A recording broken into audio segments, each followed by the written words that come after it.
Army Agniveer की तैयारी कर रहे मेरे सभी बहन भाइयों को एक बार फिर से राम राम नमस्कार जय हिंद। साथियों, अगर आपका भी सपना है बदन पे वर्दी का तो आप एकदम सही जगह आए हैं। मिलिट्री, पैरामिलिट्री, पुलिस फोर्सेस से जुड़ी भर्ती की सटीक जानकारी के लिए आप हमें कभी भी कमेंट्स कर सकते हैं भाई। हमारी कोशिश रहती है सभी का रिप्लाई करने की। बाकी चैनल पे जो है लिंक देख सकते हैं आप टेलीग्राम का, या हर वीडियो के डिस्क्रिप्शन में हम टेलीग्राम का लिंक डाल देते हैं, वहां से भी जाके आप अपनी क्वारी सोल्व कर सकते हैं। आप ही की तरह बहुत से बंदे जुड़े हुए हैं, हमारी कोशिश रहती है सभी का रिप्लाई करने की। बाकी आपस में भी डिस्कस करते रहते हैं कैंडिडेट, आप भी उससे जुड़ सकते हैं भाई।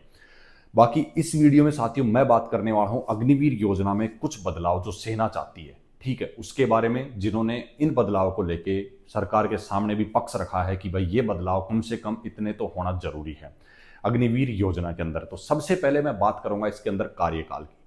जो कार्यकाल रखा गया है अग्निवीर योजना का, उसको या तो बढ़ाया जाए या फिर जो परसेंटेज रेशियो है उसको बढ़ाया जाए, कि भाई परमानेंट करने का जो परसेंटेज रेशियो है उसको बढ़ाया जाए। क्योंकि देखो इसके अंदर जो सेना अपना पक्ष रख रही है वो किस चीज को लेकर रख रही है कि भाई एक सोल्जर को जब इतनी अच्छी खासी ट्रेनिंग हम करवा रहे हैं और उसकी ट्रेनिंग पे इतना ज्यादा पैसा खर्च कर रहे हो, वो सिर्फ 4 साल सर्विस अगर करता है तो इसमें नुकसान ही है। इतना पैसे का भी नुकसान है और काफी चीजों का भाई।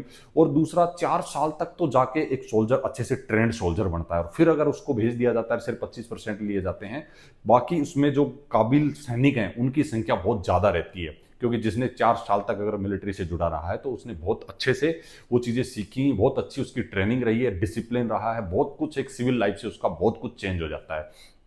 लेकिन इसका फायदा जो है गवर्नमेंट पुलिस फोर्सेस को भी देना चाह रही है। तो गवर्नमेंट क्या, देखा होगा आपने अमित शाह जी, हमारे गृह मंत्री का भी आपने अगर एक वीडियो देखा होगा तो उन्होंने जो है न्यूज में आया था, काफी दिन न्यूज में भी चला था। आप लोगों ने अगर देखा होगा तो वो न्यूज एंकर से जब बात करें तो बता रहे हैं कि भाई ये इस योजना को लेकर एक भ्रम फैलाया जा रहा है। हम चाह रहे हैं कि जो रिटायर होंगे, जो कैंडिडेट परमानेंट हो जाएंगे जो अग्निवीर, उनको छोड़ के जो रिटायर होंगे उन कैंडिडेट को स्टेट पुलिस में 10 से 20% कोटा, भाजपा शासित जो, वो तो बता रहे भाजपा शासित जो राज्य हैं उन सभी में 10 से 20% कोटा स्टेट पुलिस में दिया जाएगा। और पुलिस का फायदा इसमें यह है कि उनको ट्रेंड सोल्जर मिल जाएंगे पुलिस की जॉब के अंदर, ठीक है। तो ये हो गया। एक तो चाह रहे हैं कि या तो इसका कार्यकाल भाई 4 साल से और थोड़ा ज्यादा बढ़ाया जाए, या फिर जो परसेंटेज रेशियो है उसको बढ़ाया जाए। दूसरा, अगर मैं बात करूं अग्निवीर को जो छुट्टी मिलती है वो सिर्फ 30 दिन की मिलती है। देखो साथियों, आप लोगों की क्या राय है, आप क्या चाहते हैं, क्या बदलना चाहिए क्या नहीं बदलना चाहिए, अपना कमेंट करके राय जरूर देते रहना भाई, ठीक है। दूसरा, उनको छुट्टी मिलती है सिर्फ 30 दिन की। अगर एक साल में मिलिट्री में रह के कोई कैंडिडेट को 30 दिन की छुट्टी मिलती है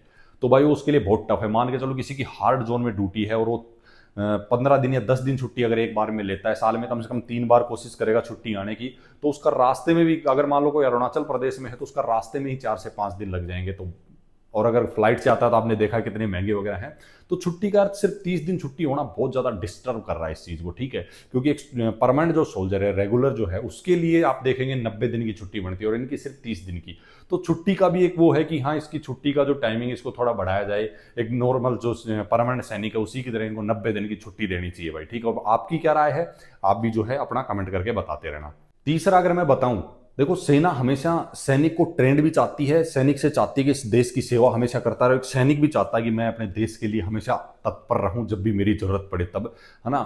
लेकिन सेना का एक मोटो रहता है वतन या वेतन, कि सेना में आप जो है वतन के लिए आए हैं, वेतन के लिए नहीं। लेकिन जब आप वतन के लिए आते हैं तो सेना की जवाबदारी बनती है आपका और आपके परिवार का ख्याल रखना, तो वेतन भी जरूरी है, ठीक है। तो उस हिसाब से जो अग्निवीर का वेतन जो रखा गया है, इन्होंने फर्स्ट साल में, पहले जो साल में रखा है 30, फिर 33, फिर 36, फिर 40, अप्रोक्सीमेटली यही रखा है। जिसमें से 30% जो है कंट्रीब्यूशन करके और उसमें कुछ ऐड करके जो आपको 10 लाख कुछ रुपए जो लास्ट में दिए जाएंगे, उस हिसाब से कुछ विद इंटरेस्ट जो है, तो उसको जो है ना करके एक जो परमानेंट सोल्जर है जिसकी स्टार्टिंग सैलरी 45 से 50 हजार रहती है, उस हिसाब से कुछ रखा जाए। जिससे, क्योंकि अगर उसके बाय इन हैंड अगर फर्स्ट ईयर में उसके 21 हजार रुपये हाथ में आ रहे हैं कैंडिडेट को पर मंथ, तो भाई उसमें भी जो है दिक्कत होती है। तो उनका ये है कि भाई ये जो सैलरी का भी जो सिस्टम है ना, इसको भी जो है एक परमानेंट की तरह ही किया जाए कम से कम। ये भी तो यार उसी हिसाब से उल्टा छुट्टी कम जा रहे हैं और उतनी ड्यूटियां कर रहे हैं, उतना ही संघर्ष कर रहे हैं, वैसी ट्रेनिंग कर रहे हैं, वही सब ड्यूटियां दे रहे हैं। तो इस चीज के लिए भी सेना पक्ष में कि हाँ भाई इनको ये भी बेनिफिट एक मिलना चाहिए।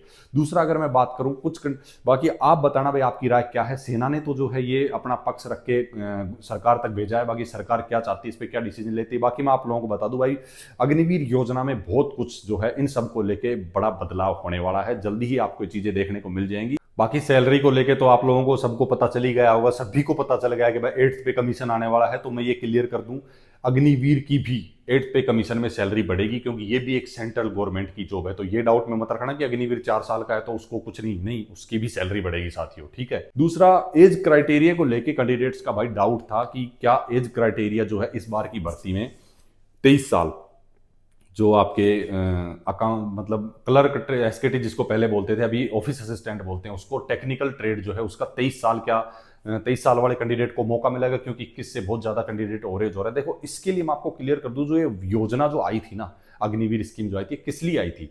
इसीलिए तो इसको लाया गया था कि जो हमारे 15 लाख के अप्रोक्स जो सोल्जर हैं, उनमें ज्यादातर जो रेशियो, एज रेशियो ना कम रहे, मतलब कि जवान सोल्जर हमारे पास में ज़्यादा रहे, जिससे जितनी हमारी आर्मी यूथ रहेगी और जो जितने एक्सपीरियंस सोल्जर की जरूरत है उतने एक्सपीरियंस सोल्जर भी रहेंगे, तो बहुत ऑल ओवर वर्ल्ड की अगर बात करें तो बहुत ही स्ट्रॉन्ग, वैसे भी बहुत स्ट्रॉन्ग है और स्ट्रॉन्ग बन जाएगी। और इसीलिए जो है ये स्कीम लाई गई थी कि जवान सोल्जर हमारे पास ज़्यादा रहें, ठीक है।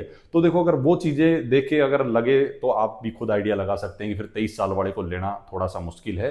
ऐसा कोई, मुझे नहीं लगता कि ऐसा कुछ होगा, लेकिन देखते हैं कि कुछ और अगर अपडेट आता है तो। बाकी अभी तक कोई वो नहीं है साथियों, सिर्फ जो परमानेंट आपका नर्सिंग असिस्टेंट है उसी का एज क्राइटेरिया ये इस 23 साल वाले में आता है। बाकी सभी को 21 साल वाला ही रखा गया है और जहां तक है अभी यही रखा जाएगा। अगर कुछ बदलाव होता है तो आप तक पहुंचाया जाएगा। बाकी आप लोगों की क्या राय है, बाकी क्या डिसीजन हो के आता है, क्या बदल के आता है, कुछ क्या बदलाव होता है, आपसे जुड़े रहेंगे, आप तक इन्फॉर्मेशन देते रहेंगे। आप भी अपनी राय कमेंट बॉक्स में जरूर देना भाई।